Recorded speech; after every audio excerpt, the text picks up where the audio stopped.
Okay, hey everybody. Welcome to EdinburghJS. I'm Jamie. I'm one of the organisers of EdinburghJS.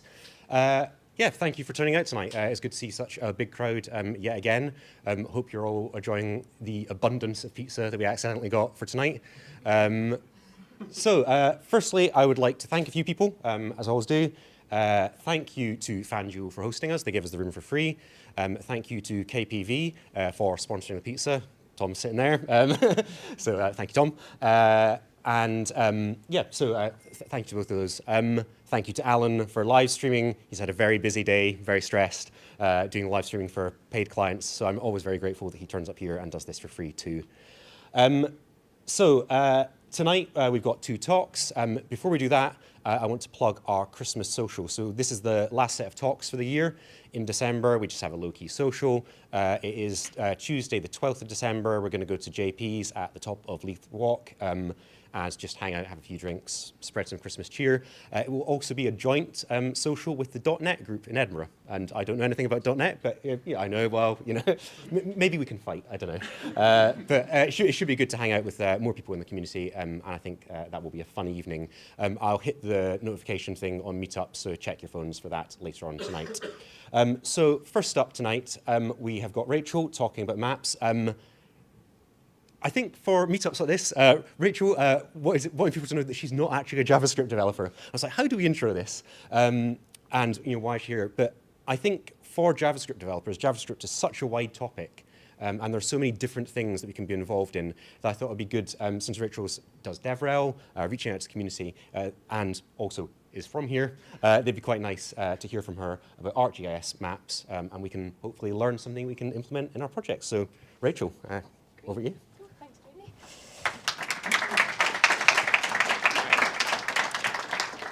Thanks, everyone. It's really nice to be here. And yeah, thanks again, Jamie, for inviting me along today. And yeah, really looking forward just to telling you all a bit about maps, geospatial software development, and introducing you to one of the products that I work on.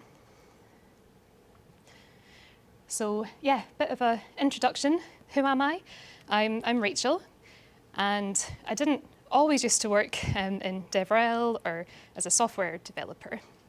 I actually started off my professional career as a geologist, so that's me up in the top right, standing in a big old coal mine digger bucket about 10 years ago, when I used to work at the British Geological Survey.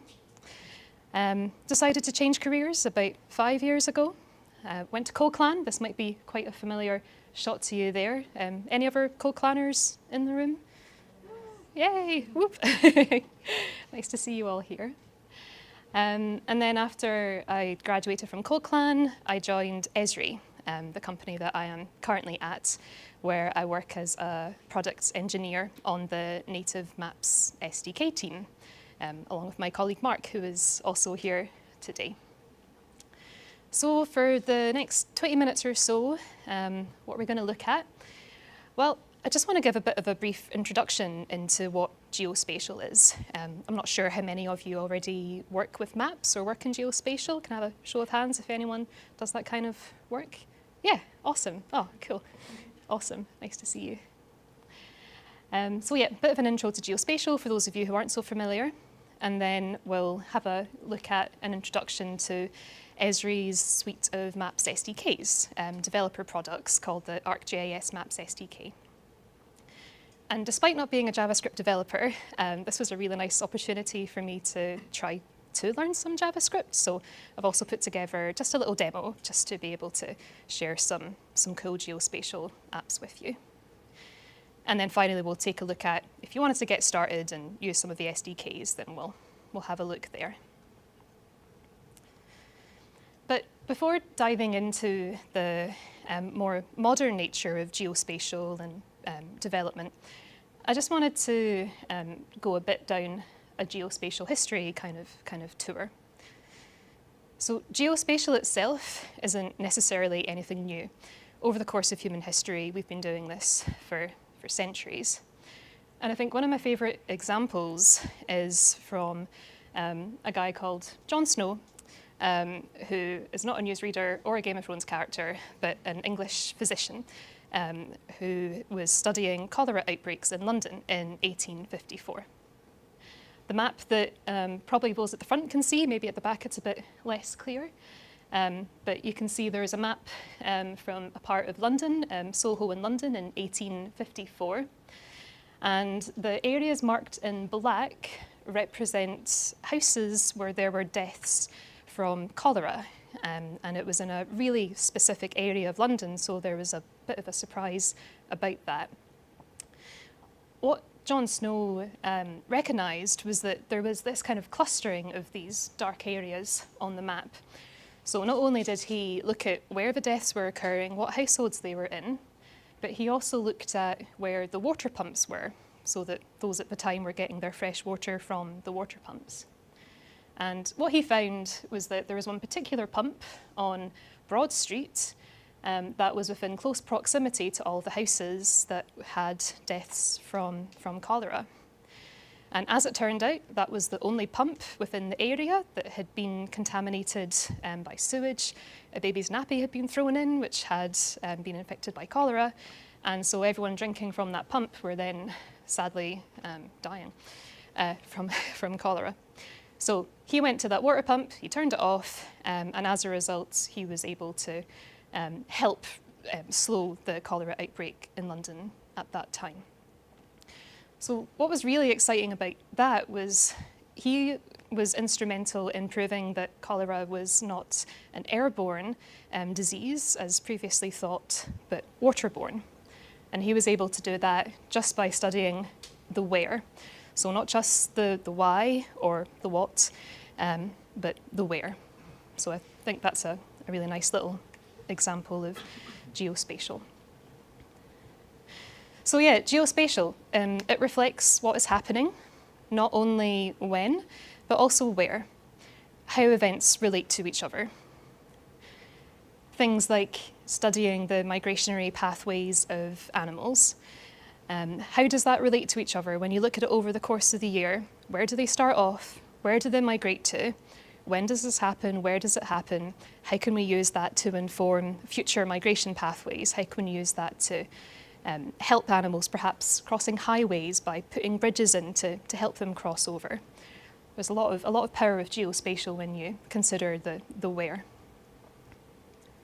In modern applications, we can represent real-world data, which is a huge scale, but we can represent that to more understandable scales, and you associate that with location.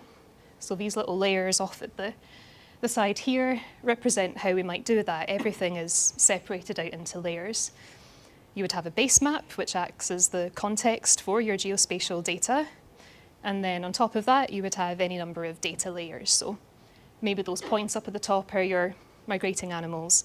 Maybe that layer in the middle is some elevation information that you might want to use to understand what sort of flora you might get at particular heights within a mountain range. So there's a lot about data visualization for geospatial, of course. How do we store it? Well, we can store that information in spatially aware relational databases. So just in the same way as you would with a regular relational database, you would have your attributes, you would have your primary keys.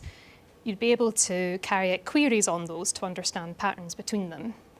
All the geospatial element does is add location, such as lat long, or x and y, and also geometry. So that could be things like points or lines or areas known as polygons.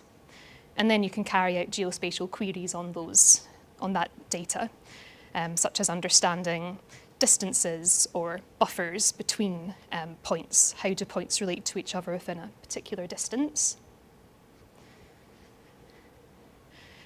So that's geospatial. What about ArcGIS Maps SDKs?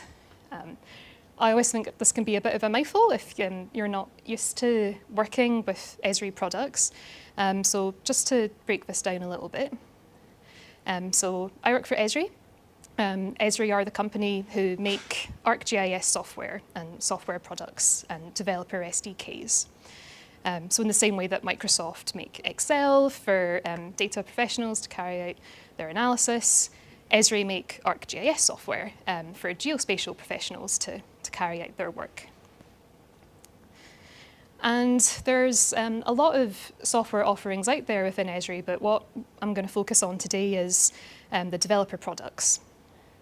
So there is a platform that Esri have called ArcGIS Platform, and this is effectively Esri's cloud that allows developers to host data, host their geospatial data, host their maps, query that data and view it. So it's all together in an integrated environment. And what the ArcGIS Maps SDKs do is they allow developers to build their own customized mapping applications, which can include spatial analysis, it can include specific custom rendering of their data, and you can do that on the web, mobile, and desktop with a range of developer tools. Today I'm going to be focusing more on JavaScript, but we also have SDKs for native development with desktop and mobile, including JavaFX, .NET, Swift, Kotlin, and Qt SDKs. There's also Python if you're more into data visualization and analysis. And then we have some fairly recent game engine SDKs. So if you're doing 3D visualization, there's SDKs for Unreal and Unity. So jumping a little bit further in, what does the JavaScript Maps SDK specifically give? Well, it allows you to put your data into 2D or 3D interactive web map applications. So it allows you to bring web maps into your apps. And it also gives you functionality to allow you to carry out geospatial analysis. So things like those points, those polygons. This lower image, again, a little bit on the small side, but it shows that there's also routing and geocoding operations. So how do you get from point A to point B? How do you turn your location into a real-world location within that map? How do you turn your postcode into a lat long? The JavaScript Maps SDK also gives you a whole bunch of really nicely easy to configure widgets, which you'll see in the demo that I'll show. And also access to some new REST services that Esri have just released that allow you to access places, so points of interest, and also base map styles that give you full control over the base maps that you are working with, changing local language, for example. And of course, you can also use your own data and open source data. We have a lot of links into open source libraries to be able to work with. So yeah, so in a modern world, we have all of this data at our fingertips. We've got web maps. And I was curious, what if Jon Snow had had access to the JavaScript Maps SDK? And as it turns out, one of my colleagues had the same thought and had put together this little JavaScript application, which shows that Jon Snow map that we were just looking at, but in a 3D context. So we have our street of London. This time, the buildings and the deaths are represented by these stacked 3D symbols to show the number of deaths. And the pumps have got this blue symbology associated with them. So if Jon Snow had had the JavaScript Maps SDK or any other geospatial library at the time, he might have been able to use this to communicate that data more with the wider community in a faster way and being able to have proved that case a little bit more. All right, so that's enough for slides. Let's have a look at a demo. So this is a demo that I've put together. It's a fairly basic geospatial one, so it's just to walk through some of the key components that you can find within the JavaScript Maps SDK.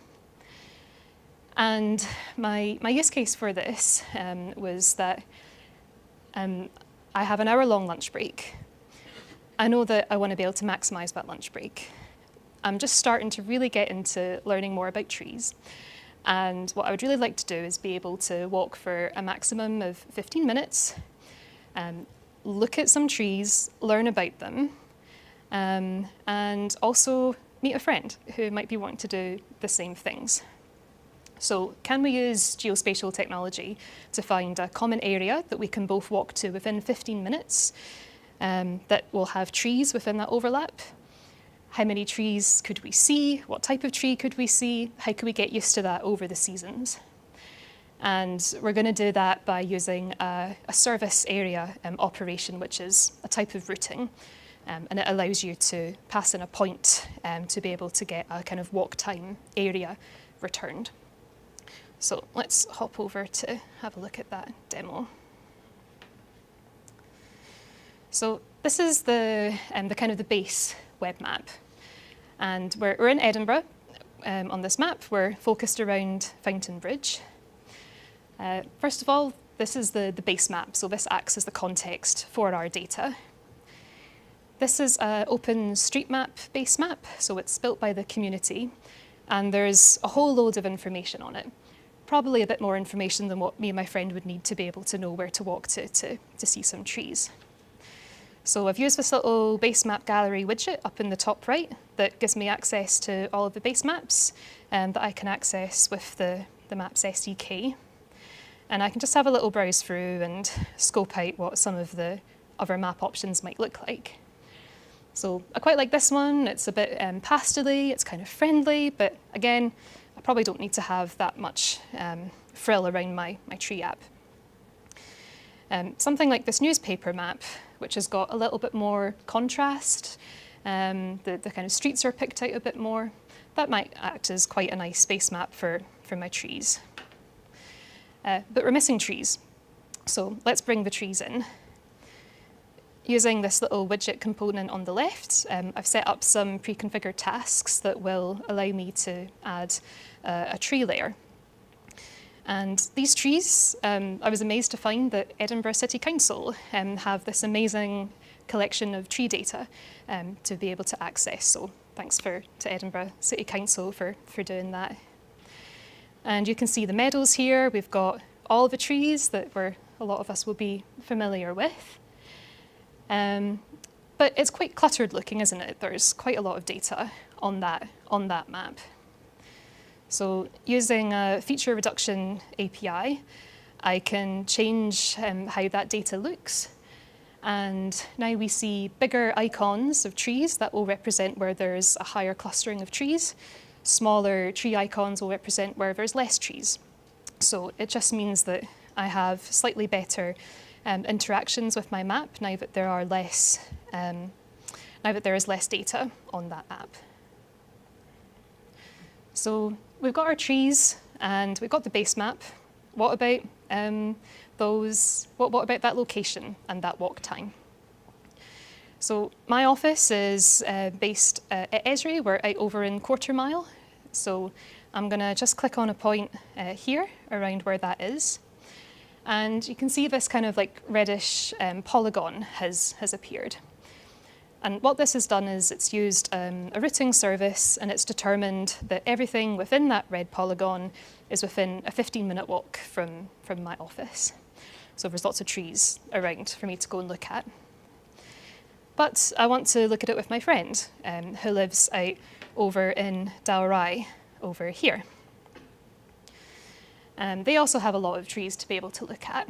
And luckily, we have this overlap that we can investigate. So the good news is, on our lunch break, we can both walk for 15 minutes, see some trees, enjoy learning about them, and then get back again in time for work later. I've configured one of those widgets to find those common areas, and it will zoom into the area, and it will give me this nice little message that's happy, saying there are 65 trees to see, which is really cool. That's too much for a lunchtime. And now if I remove that cluster effect, we can zoom into some of the data to see what we might see. So this is roughly just up the road from where we are just now, opposite Loudons. And I've configured the app so that when I mouse over one of those points down at the lower left-hand side, I get a little pop-up that will tell me about the tree.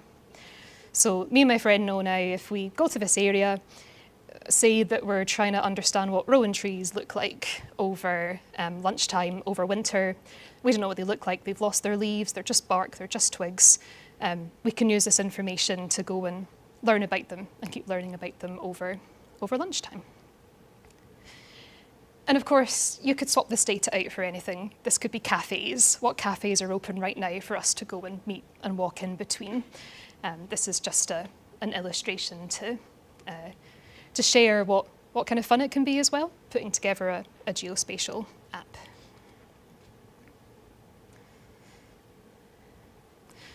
So yeah, like I said, kind of foundation levels of putting together an app there for me with JavaScript, but there are other real-world applications built using the JavaScript Maps SDK that I thought might be quite fun to share with you all. So I'll just hop back over to the browser. And who here is familiar with Traffic Scotland's Gritter Tracker? Has anyone come across it before? Yeah, awesome. See, it's such a good one. I really love it, and I kind of forgotten about it for the last couple of years, and it's just really fun to see what new Gritter names there are. So there's Sir Snowington, who's up near the Kyle of Loch Alsh. Gonny Snow Day that. Oh, so many good ones. I don't see Sir Salter Scott, but I did see that Gritter once on the motorway, and I was stupidly excited. So yeah, so this is just another nice example of one of a local agency who are using the JavaScript SDK to show their data. Even more fun, they've got a 3D view of it right now in beta.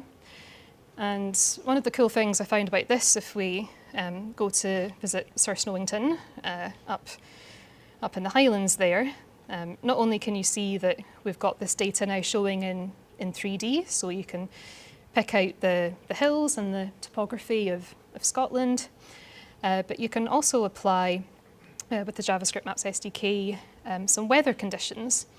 So to make Sir Snowington even more snowy, you can apply a nice snowy overlay. You can increase the snow to make it super, super snowy to really give the effect of what's happening. You can have no snow. You can change the cloud cover. So make it really sunny whilst it's snowing. That sounds about right for Scotland. So yeah, it's just really, really fun to play with.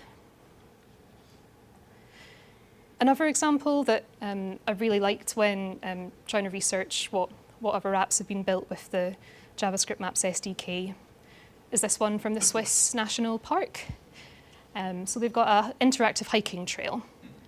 So if I was going over there, I would know, okay, maybe I'm not quite going to be able to get right to the peaks of some of these mountains, so I might opt for viewing the routes which only have an easy difficulty. Can you say easy difficulty? I don't know. You can then look at one of the examples, this valley walk here, for example, and interactively zooms to that route that you're interested in. And it's also got this elevation profile tied in to show where you are along the route. So it's really good for accessibility. It really allows you to plan your walks and to plan your adventures. So that's another nice one. And then finally, looking a little bit beyond Earth, this is another one of my favorites built by another one of my colleagues. They've put together a satellite explorer where they've brought in lots of satellite data. You can query any one of these satellites to show what their information is. And there's all kinds of filterings that you can do within that. So it's really, really fun to see. So I've run over some demos, just given you an idea of what can be built. In terms of developer resources, we have a whole bunch of developer resources. So we not only have the JavaScript Maps SDKs, but we've also got lots of low-code or no-code solutions. So If resources are an issue or time is an issue, then you can still make use of that functionality, but use it within a low or no code environment. App builders like story maps allow you to build a really nice website, for example. We also have integration with open source JavaScript libraries. So if you have existing apps built in something like Leaflet, OpenLayers, Cesium, JS, MapLibra, there are integrations with that you can use. And yeah, I think that something the developer group are really proud of is the developer documentation that comes with the SDKs, including lots of tutorials, sample codes, community forums. So I'll just have a quick hop over into there to show you some of those things. Again, I'm just going to show one of my favorite ones. This is some sample code from the developers.arcjs.com website. We have lots and lots of sample code where you can just go to, you can be inspired, you can copy and paste the code directly into your applications. This is an example that allows you to draw an elevation profile across a 3D city twin of New York. And as the elevation profile calculates there, it will give you an elevation profile through those different buildings. And the code for doing so is just as simple as this here. I mentioned tutorials, so there's some really nice straightforward tutorials that you can walk through to learn. That's what I did when I was preparing for today's talk. And as well as there being the actual geospatial functionality, there's also the calcite design system. And that just allows you to build really nice, smooth UIs alongside your geospatial data. So you might recognize some of these icons from the ones that I was showing you in the demo. And for those React developers, TypeScript, Angular, we also have lots of resources for those developers as well for getting started. So we've got lots of GitHub resources. How to use, if you did want to have a go at this, as Jamie introduced me, I'm not a marketer, I'm not a salesperson, I am a developer, so this is just for fun. If you do want to have a play around with it, then you can sign up for a free developer account. You will have to create an API key to authenticate services, but there is a very generous free tier that you can use to get playing. 2 million free base map tiles within the first month, so that, on a monthly basis, which allows you to really play around with the maps. And I would just recommend start with tutorials, start with the resources, and just go from there and have fun. So that concludes everything that I wanted to share. Thanks so much for coming along tonight. Happy to take any questions with the caveat, not a full-blown JavaScript developer, but we'll try our best. And if you want to keep in touch, then feel free to reach out on LinkedIn as well. So thanks very much. Rachel.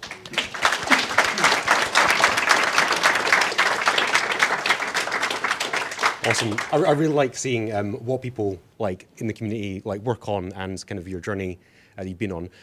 I'll kick off with the question. How easy did you find it turning from a geologist into someone who's working with essentially mapping and software that was relevant to that? So. Yeah, I guess it was quite a nice transition because I've been so used to working with maps before, albeit more in a geological sense.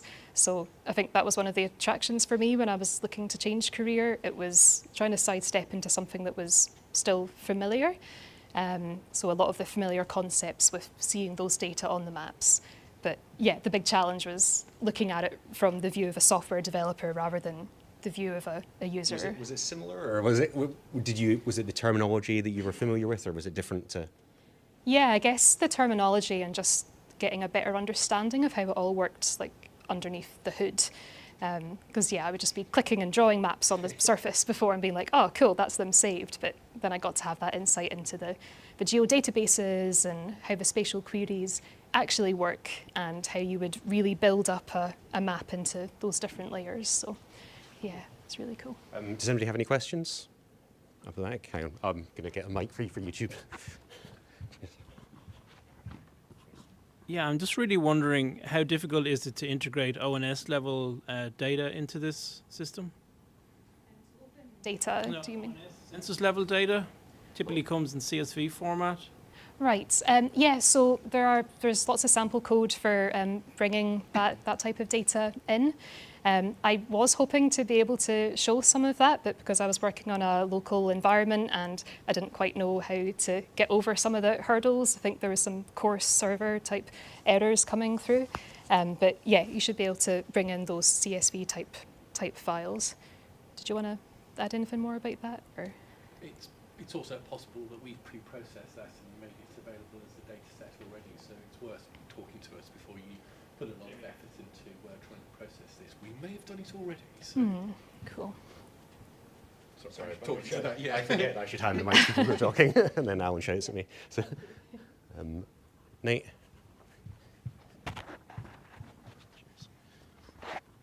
Hi, thanks a lot. I have worked with the JavaScript SDK, and it is really nice, and the documentation is great, so thanks. I wanted to ask about like the base maps, and particularly like satellite imagery. So I'm sometimes working with, say, like organizations that are looking at conflict areas or dealing with human rights issues and stuff, but they're not like well-funded like large media companies and stuff. And from what I can tell, it's not super cheap or easy to access fairly up-to-date satellite imagery. Do you know of any like good sources for that kind of stuff that are more publicly available, or anything like that? Yeah, it's a good question.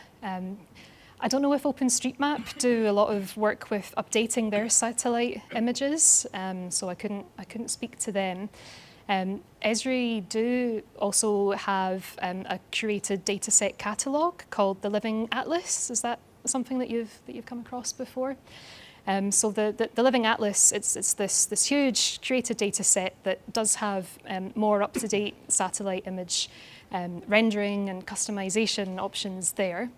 I couldn't tell you off the top of my hat if that is free or not, but I know that Esri do work with humanitarian type organisations, so it might be something that you might be able to have a conversation with maybe Esri UK about. They're our UK distributor, so they might be able to help you find that information. Okay. Anybody else? Cool. In that case, thank you very much, Rachel. We're going to take a quick break, 5 minutes, bathroom, pizza, fresh drink, and then back here. So, awesome. Cheers. Thank you.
So, next talk, a couple of housekeeping things. I'm holding the mic up, thank you, Alan.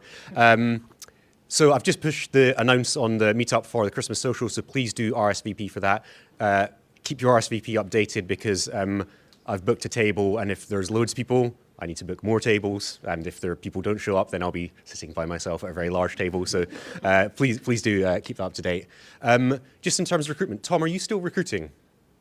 Yes, we have 3 positions. Do you want to say briefly what they are? We have a role for I should give you that. Round shouts. Okay, yeah, we have a role for a manual tester, a software developer, much more sort of front-end React-y sort of thing, and a software engineer, which is TypeScript, React as well, but more general purpose stuff. Sort of mid-level, so sort of thing, at least a couple of professional gigs under your belt already. But yeah, if you look at kpv-lab.co.uk, there's information there. Cool, awesome, thank you. Is anyone else recruiting at all? Anybody want a job? Cool, awesome. Right, now next talk. Kat works at Zoopla and is going to be talking about Playwright testing. Take it away. Thank you. Hello, everyone. So yes, my name is Kat Kmiotek. I work as a quality engineer at Zoopla. And today I will be talking about testing mail service with Playwright. So I will be talking a little bit about Playwright and showing how more or less API looks like if you haven't worked with it before. But I will be focusing on finding the solution to how to test mail service and why would you like to do it. So first, Playwright is a test automation tool that has been developed by Microsoft team, started as a fork of Puppeteer. So if you use Puppeteer before and you see Playwright code, it's really similar API. What is good about Playwright is the fact that Playwright uses its own browser to run the tests. Let's say when we talk about Selenium, Selenium uses WebDriver protocol to connect with the browser. And Playwright, by having its own browser, can access console, network tabs, can manipulate the DOM, can check accessibility, can deal with all those modern web applications that, I don't know, open new tab. With other tools, you would need to install extra plugin. Playwright does it by default. Open new window, I don't know, drop downs, infinity scroll, any sort of tools like this. Playwright doesn't have any problems with it. So in this presentation, I'll be focusing about testing mail service in general. So depends what type of application you work on. You may or you may not communicate with the user by email. If you do, you probably send them like newsletters, order confirmations, reset password links, email verification request, and so on and so on. And to do so, you probably use the third-party service, and one of those, or any other. Amazon SES, MailChimp, Postmark, Send, that just to name few. They're great. It's worth paying them for what they do. They basically take the load from your application and deal with distributing emails and content to your users. And if you use any of them, you can check that message has been sent, has been delivered, check what time it happened, check if message has been opened, how many times has been clicked, and so on. So you get like sort of data about your communication with the user. But probably we would like to check something more when we send emails to the user. So what actually gets delivered to the user? If you send the reset password link, can they actually click the button? If they click the button, does it take them to the right website, right domain, if they are authenticated? Does the content that you sent in the email matches design system? If the colors stay the same, if basically the content is persistent. And if by mistake we don't send any private data over email, or random strings or nulls and so on. We would like to make sure that user is not blocked at any stage of, let's say, verification email journey. So this is how it looks like in production. Your application, backend of your application, sends the email to the third-party service, so let's say to SendGrid, and the SendGrid distributes the emails. And for the purpose of testing, we would like to set up something that will be capturing those emails. So emails get sent from the application, but we'll set up the fake SMTP service that will be capturing email sent, not only to one user, but to all users, from everything from application that has been sent out. And we'll use Playwright to access this data and use it for the purpose of testing. So yeah, what is a fake SMTP server? So there are just a few listed here: Mailtrap, Mailosaurus, Mailcatcher, Mailhawk. Some of them are free, some of them are paid, have lots of features, have very limited features. So it's up to you which one you would decide to go with. For purpose of this demo, I'm using Docker image of Mailhawk with authentication on top of it. But in general, all of them are the same. You log in to the dashboard. Dashboard looks like regular mailbox that you can delete emails, forward them, reply to the emails, but also have a Swagger API, so documentation for the endpoints available. So you can retrieve data from those services. So as I said, Docker image for Mailhawk running on your local host would look like something like this. So exactly like mirrors the UI. You can, on the left-hand side, you would have all listed messages. You can delete message, and you can access messages in the inbox. So that one is good for like manual verification if email has been sent. But I will be showing how to automate it. So, as I also mentioned, the Mailhawk comes with the Swagger API that lists available endpoints on the service. So here I'm using VS Code extension Thunder client, but looks more or less like Postman. On the left-hand side, you would have the URL you are querying, is a search endpoint. I pass the query params to and query. Actually, I'm querying all emails that has been sent to the test user at example.com. On the right-hand side, there's how the response looks like. So 200 status OK. And then the response object contains total number of emails that has been retrieved from this service for this user. And they are listed as the objects in items array on line 5. And each of the email object would have ID, from, to, and content, where content is actually, if you look closer, is the HTML body. Again, if you look even closer, you will notice that there is this strange equal 3D appended all over the HTML. I'll explain it later and how to deal with it. So yes, that's pretty much this. Items array are returned in a response.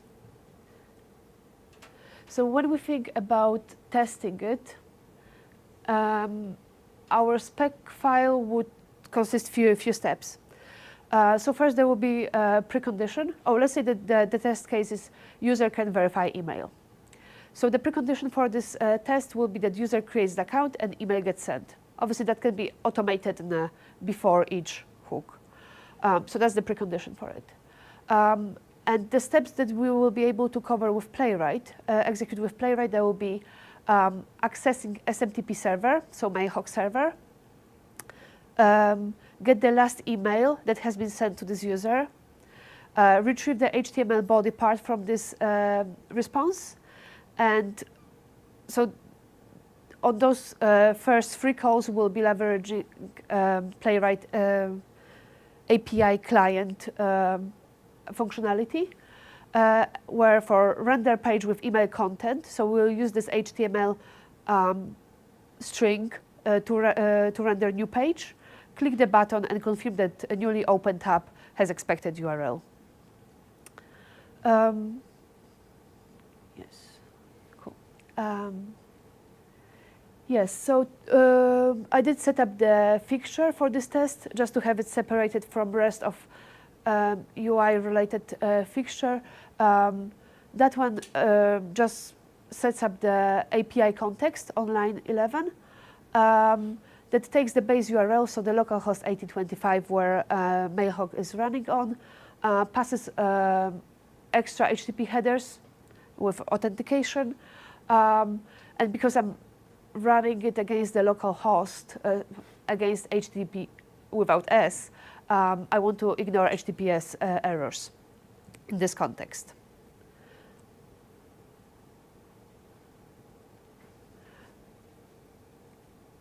Magic. So using the API client to retrieve data, I would have a function to call this endpoint. As you can see, is exactly what was in the Thunder client screenshot. I call the get method on a search endpoint, and I pass query params. Where response gets returned, I just JSON it and return it. Then, before I actually return the email body as HTML string, I need to do some magic with it. So first, retrieve the email that I'm interested. So it's the first element in the items array, content.body. So that will be this HTML string from the previous screenshot. And then I want to quoted, printable, decoded. So what it is, when you send the email from the application to the mailbox, it gets appended this equal 3Ds. That's basically because of the quoted printable headers has been passed and has been decoded this way. So we need to remove it. And before you start to do replace all, there is a library that can handle it. It's fantastic. And then once it's done, so I remove this equal 3Ds from the email string, I can just return the body. So here's something. Playwright best practices suggest to use page object model that is common in the object-oriented programming test automation frameworks. So you may see that when I use here, I use actually class. That's just recommended by Playwright team. So I built this page object model, which is email page. And the email page in the constructor has some instance variables, locator, URL, but also functions that are associated with this class. So I will have the goto method. If you used end-to-end automation tool before, you know that first thing you need to do is to go to given website, given URL, and then you can do the all page interactions. So here's like the custom one, that on line 16, I will be just going to the URL, which is /email. But when this will be happening, on line 13, I define the condition that when this route is invoked, I want to fulfill it with the body of the HTML content. So this is this Playwright magic that are actually accessing the browser, and I just open new page, and I render HTML string there. Then here I will be clicking verify button, because in this email there's verify button. And once the promise gets resolved, then we'll return the new tab, new page.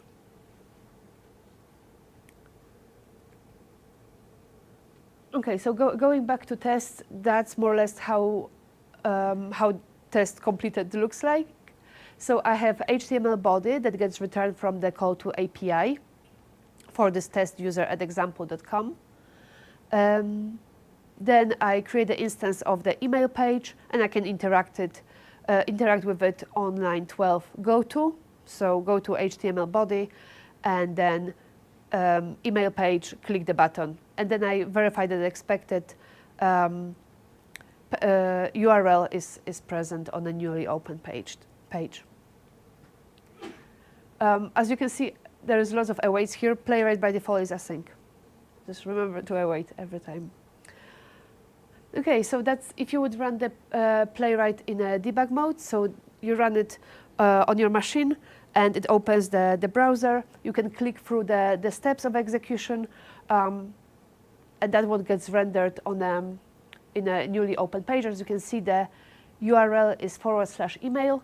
There is a button that Playwright highlights that is about to perform the click action, provides also the ID of the button, button 1, and then once clicks it, opens new tab, and Test.js Summit is present in the URL. Okay, so with the, if we talk about like what else we could use Playwright in testing email, I mentioned about the content, about the design system used in your email. You can take the screenshot and compare it with the baseline image, so something that you would expect to see in an email. Playwright has API for it as well. So basically runs a visual regression check for you. Allows also exclude certain areas from comparison. You would just mask the certain elements. Let's say if the email has the hi test user, and this test user is just a random string every time, you can just mask this part of the screenshot and won't be compared. And as I said, with Playwright, you can also access the DOM elements easily, so you don't need to really click in this button. You can verify that href attached to the button is expected one. Okay, so in this short presentation, I did show you how you can use Playwright to do all those checks the navigation to correct URL, use it for visual comparison, check functionality of the button, and that email got actually sent. So here are a few useful links if you would like to implement that sort of solution. Mayhawk Swagger.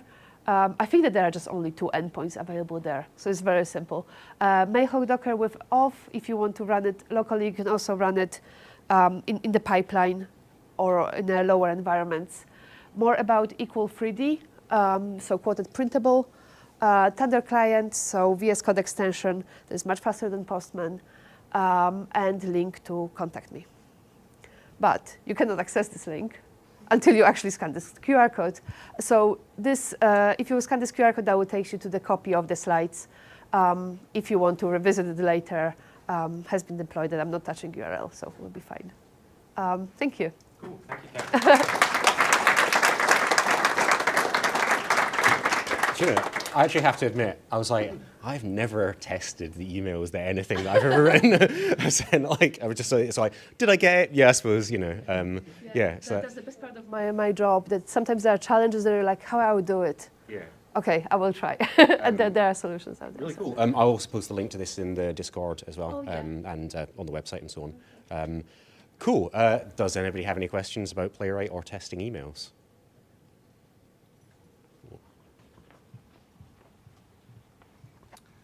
Hi, it's Esri. Thank you, Kat, for the presentation. It was really good to learn something new there. But I have a couple of questions for that one, because I also worked before designing the emails and sends in my previous company.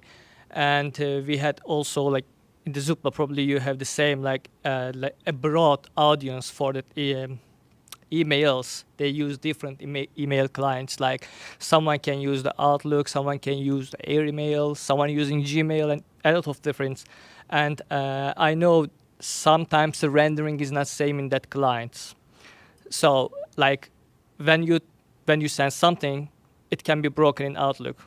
So because of that HTML rules, like something is accepted by Gmail, but not by Outlook.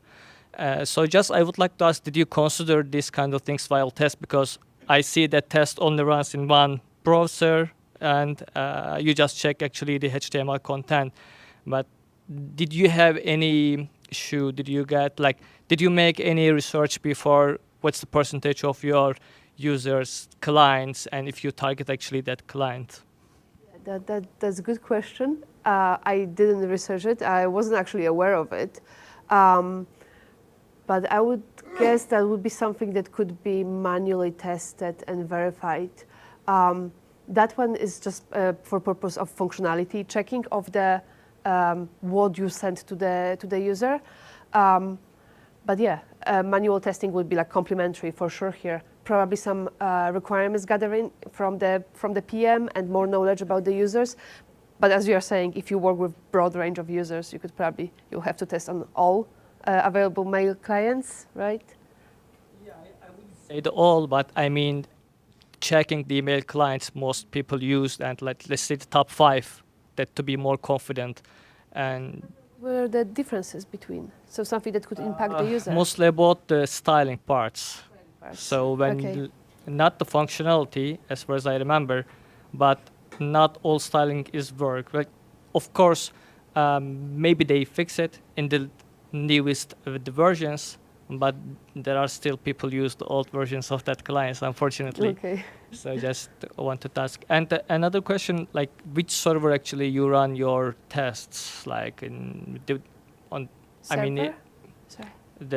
is it like running locally, or do you have any remote server to run your tests regularly? Let me think about the answer. Using so like, in for general, example, in Zoopla, AWS you device mean? farm to check different devices, how it's working there. So that would be running in a pipeline for sure, like as of the REST tests. For running it locally, I would just, yeah, of course, I could run it locally. I would just spin up the Docker Compose and set it up like this. So just mirror the pipeline environment locally. Thank you. Hey, thank you for your talk. Why Playwright? Why not Puppeteer?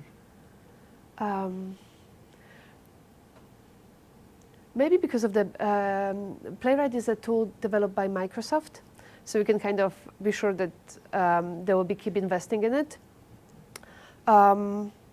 Being honest, when I started with test automation, the Playwright was just like the new kid on the block, so that was really interesting to deeper dive into it, and meets all my testing needs. So that's why. Yeah, because I think one of the main features they had, like Playwright, is the support WebKit as a browser.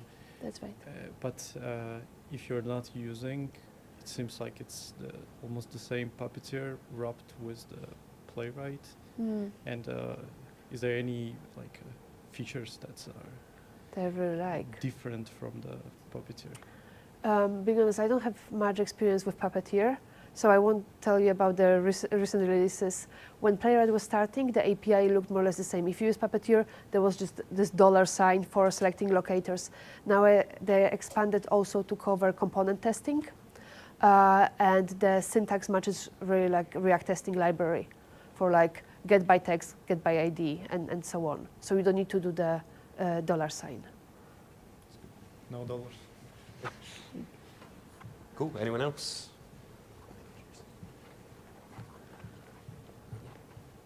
Yeah, hi. Thanks for the talk. I just want to ask, you mentioned that at the very start that Playwright uses its own browser. Is it right? But can you test this in any other browsers? Because it also can be different. Yes, so Playwright supports, so what it does, so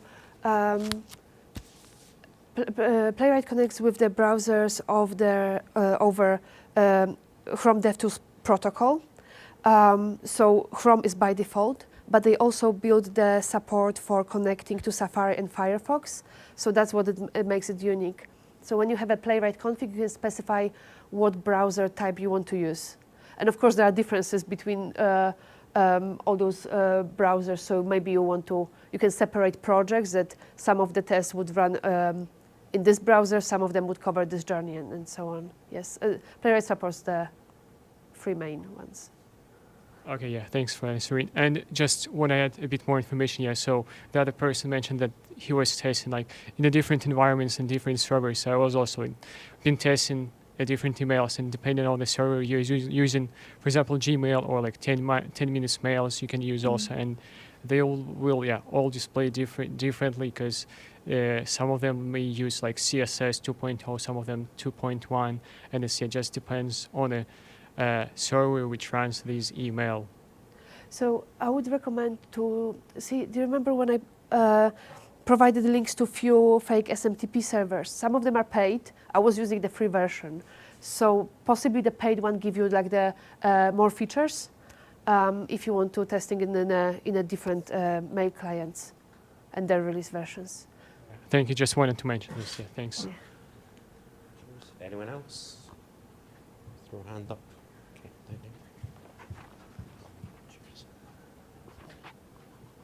Thank you for the talk. Our company currently uses Cypress for our end-to-end tests, but we're considering migrating over to Playwright. One of the big issues for us is flakiness in our tests. So we have a lot of tests that sometimes pass, sometimes fail, with no understanding as to why often. Like Cypress have like a nice dashboard where you can go in and sort of check and replay your tests to see when they failed and you know, try and get a better grasp. Is there anything similar in Playwright? And do you see like high flakiness rates often? I don't know much about Cypress. So far I know you pay for this dashboard to have this cool dashboard. Playwright is the open source tool. Well, it's free. So that's the first difference. Comes with range of tools that support debugging, like the trace. They also have the watch mode, so simulates the time travel. That's how it's called in Cypress. Time travel. You can run it in debug mode, headed, headless. So you can debug your test this way. You can collect the artifacts in the pipeline to go through them. But I guess the biggest problem with the flaky test is the fact that applications are different.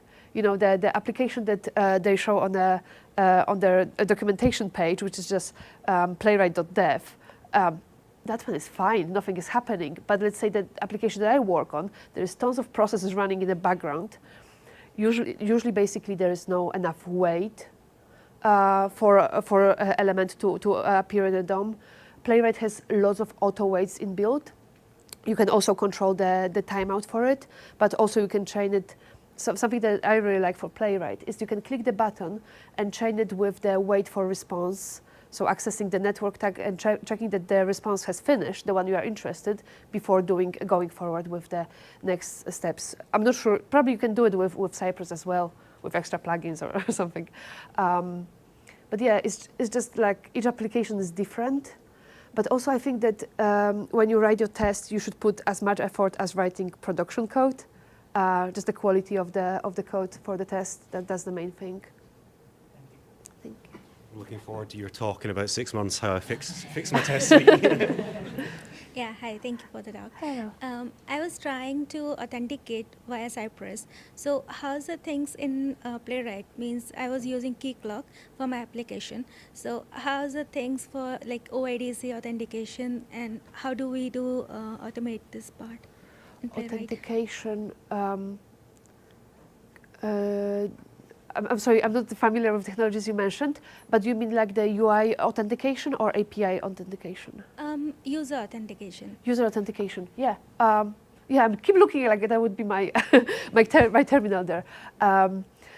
So with authentication, so with Playwright you can, so as I said, you can access the network tab. And you can access applications tab and so on. So you can basically, once you log in, you can grab the cookies, authentication cookies from the browser, store it in a context, and reuse them in your other tests. So means that when you start your test, your user will be already logged in. At least you mean like the more complex situation when you have, I don't know, CAPTCHA or something like this. So then try to speak with developer team to disable it in lower environments. So how about if the sessions means whenever we are trying to log in, so I have provided my username and password, but every time, like when I was work with this OIDC thing, they have a session. Yes. So session always changes. So how do we mock this thing, and how can we play around with this? Yes. So what you would be doing, I don't know really how to draw it. You will be, so first you log in with your user. So go to, click, sign a button. Then you capture the session storage, save it in a separate file as a JSON, then reuse it. And you store it in a place that when you restart your tests, that one disappeared. So that could be like, let's say, in the Playwright example is a test report or Playwright report directory.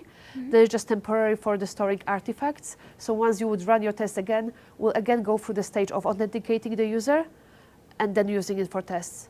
You could be also check to do the authentication step if the file doesn't exist, or something like this. All right, sure. Yeah. Thank you so much. Solving problems at work. Hi, thanks for your talk. It was very interesting.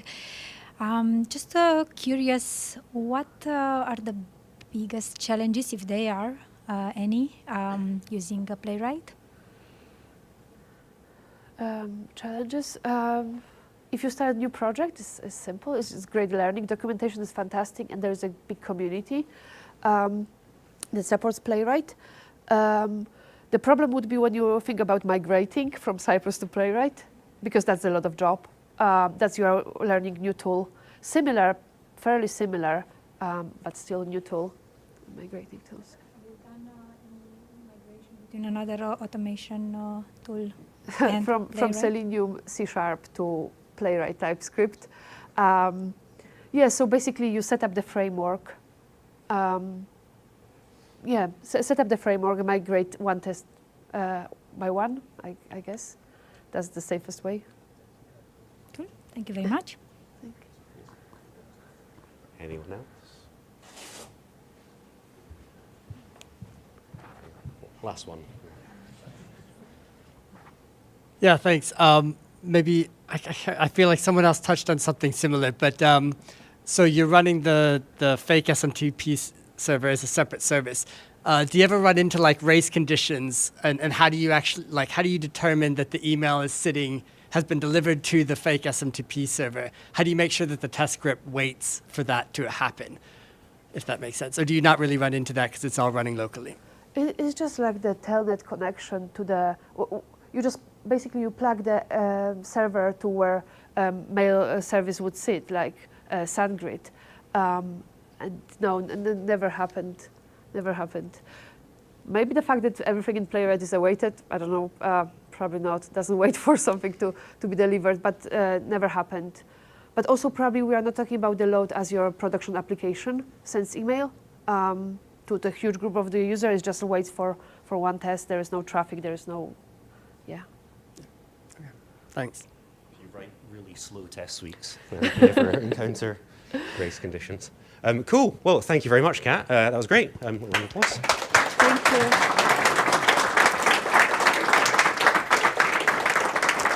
Yes, thank Awesome. Cool. Thank you for coming, everyone. This was the last talk session of the year. See you at the Christmas social. We'll be back in January. I don't have any speakers organized for January yet, so if you have a sudden desire to speak about something, then please do let me know. Otherwise, it may very well be me. After this, people tend to head along the road to the pub. I can't remember, is it the Fountain Bridge Tap? Someone nod at me. James? The Fox, Fountain Bridge Fox, right? Along the road. So if anybody wants to come for a pint afterwards, I'm sure there'll be a few people there. Cool. Thanks. See you in a month.